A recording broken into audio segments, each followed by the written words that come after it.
우리가 오늘부터 살펴볼 이 나훔서는 아수르를 심판의 도구로 사용하셔서 유다를 징계하셨던 하나님께서 제 역할과 한계를 무시하고 절대 권력을 주장하는 아수르를 심판하시고 다시 유다를 구원하시는 역사를 보여주고 있습니다. 이런 점에서 요나서처럼 나훔도 니느웨가 대표하는 아수르 제국의 운명이 핵심 주제이기는 하지만은 요나서는 아수르를 향한 하나님의 은혜와 인애를 말씀하셨다면 나훔서는 아수르를 향한 진노와 보복을 선언하는 점에서 그 전망이 매우 대조적으로 나타나고 있습니다. 이런 점에서 고대 근동을 두려움과 혼돈에 몰아넣었던 아수르가 자신의 속국에 불과했던 이스라엘의 하나님 여호와에 의해서 멸망당하는 것을 통해서 우리는 여호와 하나님, 우리가 믿는 이 하나님께서 이스라엘 민족의 신이 아니라 온 우주를 통치하시며 주관하고 계신 만왕의 왕이심을 배우게 됩니다. 그러므로 하나님의 통치의 영역은 전 세계이고 온 우주입니다. 그러므로 우리가 기도할 때 우리의 기도의 폭도 넓어져야 됩니다. 1절은 나훔서의 표제입니다. 니느웨에 대한 경고, 곧 엘고스 사람 나홈의 묵시의 글이라 라고 말씀합니다. 여기서 경고라는 말은 하나님의 계시라는 뜻입니다. 그러니까 아수르를 대표하는 니느웨에 하나님의 경고의 계시가 나훔 선지자를 통해 임하고 있습니다. 니느웨는 주전 701년에 예루살렘을 침공했던 사네립에 의해서 아수르의 수도가 되었습니다. 나훔은 2절을 통해서 하나님을 묘사하고 있는데 여호와는 질투하시며 보복하시는 하나님이시라.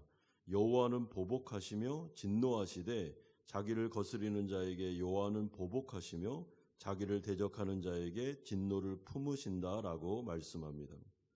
여기서 이 질투다라는 말은 인간에게 있는 그런 질투를 말하는 것이 아니고 하나님의 질투는 하나님의 언약 관계 안에서 하나님이 취하는 태도를 말합니다. 그러니까 하나님은 이스라엘 백성들, 자신의 백성들과 언약을 맺으시는데 언약에 충실하면 하나님은 복을 내리십니다. 그러나 언약을 어기고 우상 숭배를 하면 하나님은 질투하시는 하나님으로 자신을 표현하고 그 백성을 징계하십니다. 그러므로 이 질투라는 것은 굉장히 언약적인 표현입니다. 그리고 하나님은 땅에서 벌어지는 일에 대해서 눈을 감으시는 분이 아닙니다. 이 세상은 하나님이 주관하고 하나님이 통치하고 계십니다. 그러므로 지금 질투하는 하나님이 가만히 바라보니까 이 아수르가 니느웨가 하나님께서 이스라엘 백성들이 우상 숭배함으로 말미암아 그들을 징계하기 위해서 그 징계 회초리로 아수르를 썼는데 이 니느웨가 그것도 모르고 너무나도 교만해서 여호와를 대적하고 이스라엘 백성들을 완전히 우습게 여기면서 그냥 살짝 좀 때려야 되는데 완전히 이스라엘 백성들을 무너뜨리려고 했던 이런 모습을 하나님께서 지켜보셨습니다. 그리고 하나님께서 보시다가 도를 넘었다. 이거는 니느웨가 도를 넘은 거다라고 생각하셨을 때 질투하는 하나님께서 아수르와 니느웨를 향하여 큰 분노를 내리시면서 언약을 기억하사 이 아수르와 니느웨에게 심판을 내리시고 또한 이스라엘 백성들에게는 때가 되어 이제는 됐다.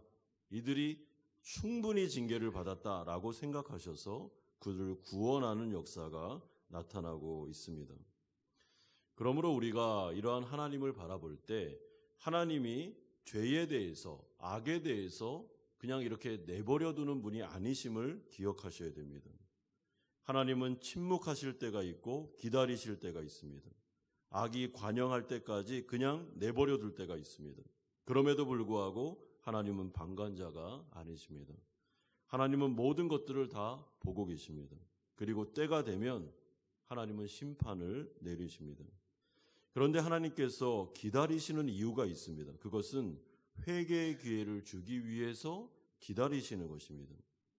그런데 악한 자들은 이것도 모르고 하나님의 침묵과 하나님께서 기회를 줄 때 더 악해집니다. 하나님이 어디 있어? 하나님이 악을 보고 죄에 대해서 하나님은 하나님이란 존재는 없어 하면서 악한 자들은 더 이 기다림의 기간 속에서 악해집니다.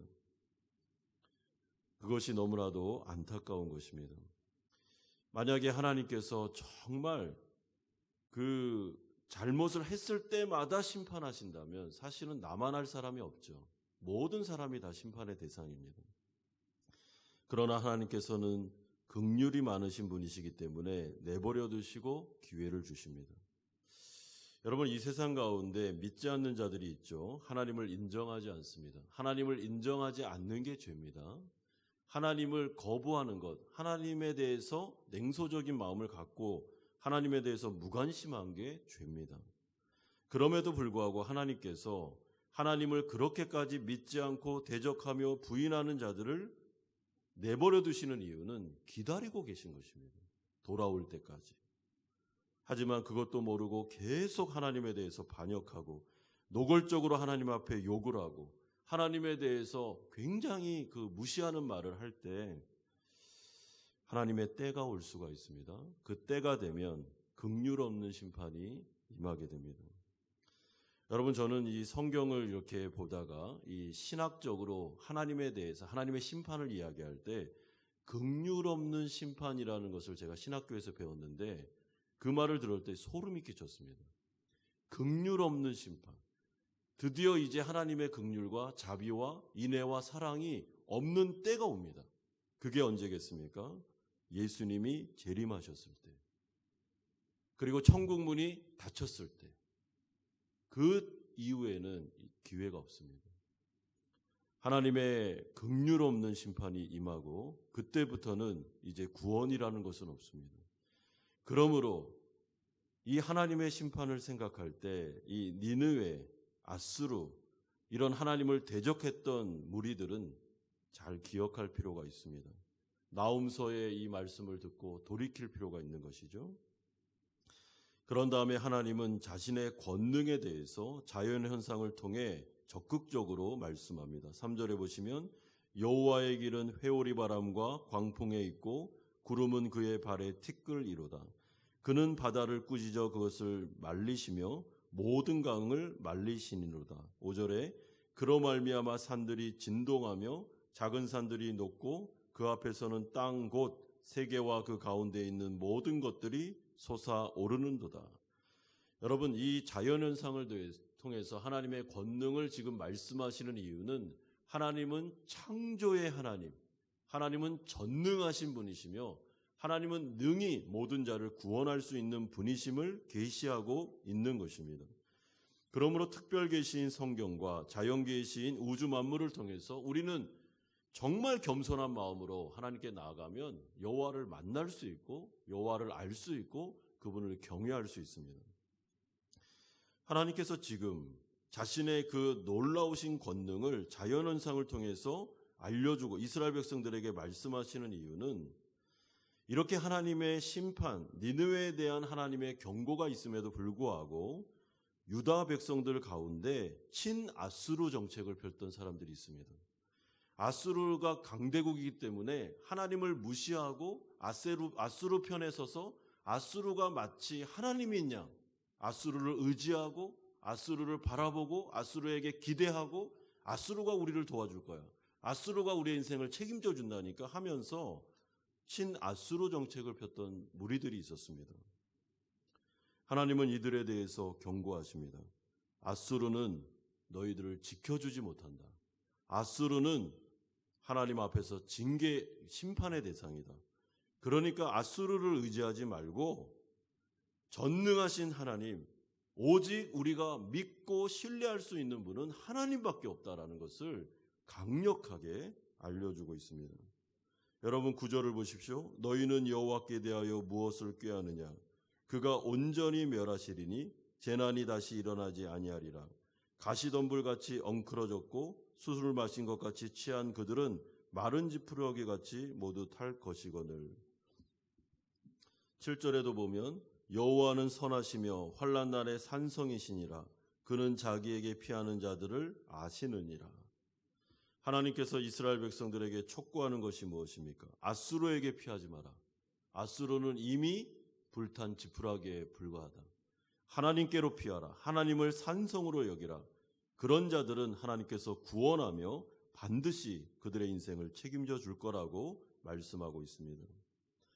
여러분, 유다 백성들의 이 부끄러운 과거, 이들의 인생 속에 하나님과 언약을 맺어놓고도 하나님을 섬기기보다는 바알과 아세라를 섬길 뿐만 아니라 강대국들을 쳐다보면서 저 강대국들이 우리를 지켜줄 거야. 강대국들이 우리를 끝까지 보호해 준다니까. 그러니까 하나님은 그냥 형식적으로 예배 때 예배를 드려드리고 실제 삶에서는 우리를 지켜주는 건 아수르야. 니느웨를 바라봐야 돼. 라고 말했던 친아수르 정책을 폈던 이들에 대해서 하나님께서 너희들의 그 어리석음을 깨달으라고 말씀하고 있습니다. 사랑하는 성도 여러분, 우리가 이 세상을 살아가면서 의지할 분은 하나님밖에는 없습니다. 여러분, 성도들의 입에서 피조물에 대해서 이 세상에 창조된 피조물을 의지하는 자들만큼 어리석은 자들이 없습니다. 여러분, 강대국을 의지하면 안 됩니다. 하나님을 의지해야 됩니다. 조국 대한민국에서 교회가 다시 한번 복음을 선포함으로 계속해서 선포해야 되는 게 뭐냐면 우리는 여호와를 의지하며 하나님을 의지한다. 그랬을 때 하나님께서 전쟁을 막아주시고 하나님께서 우리를 보호하시는 것이지 여러분, 강대국이 우리를 지켜주는 것이 아닙니다. 그러므로 이 나홈서는 말씀하고 있습니다. 유다 백성들이 우상 숭배했을 때 니느웨를 통해서 이들에게 회초리를 들었습니다. 그러나 이 회초리로 사용됐던 니느웨가 얼마나 진짜 교만했는지 유다 백성들을 너무 심하게 때렸습니다. 하나님의 그 마음속에 정말 분노가 일어날 정도로 완전히 유다 백성들을 죽여놨습니다. 그리고 또 교만해서 여호와까지도 막 대적하는 일이 일어났습니다. 그때 하나님께서 지켜보시다가 일어났습니다. 니느웨, 아스루, 선을 넘었다. 너희들은 내가 반드시 심판하겠다. 그리고 내 백성들은 이제 충분히 징계를 받았다. 내가 이들을 다시 구원할 것이다. 나는 살아있는 여호와이며 이스라엘 백성과 언약을 맺은 이들을 책임지는 하나님이며 나는 전능하신 하나님이다. 내가 유다 백성들, 이스라엘을 반드시 회복시키겠다라고 말씀하고 있습니다.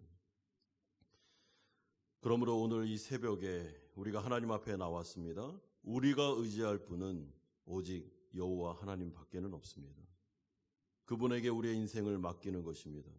친아수르 정책, 그게 현명해 보여도 그것은 우리를 지켜주지 못합니다. 어느 누구도 피조물은 의지하지 마십시오. 그게 사람이든 나라든 아니면 어떤 이념이든 아니면 어떤 재물이든 절대로 의지하지 마십시오. 오직 하나님만 의지하십시오. 하나님께서 우리의 인생을 책임져 주십니다. 하나님을 의지하는 인생 살아서 오늘도 기적의 하나님을 경험하시는 성도님들 되시기를 주 예수 그리스도의 이름으로 축원드립니다. 우리 같이 한번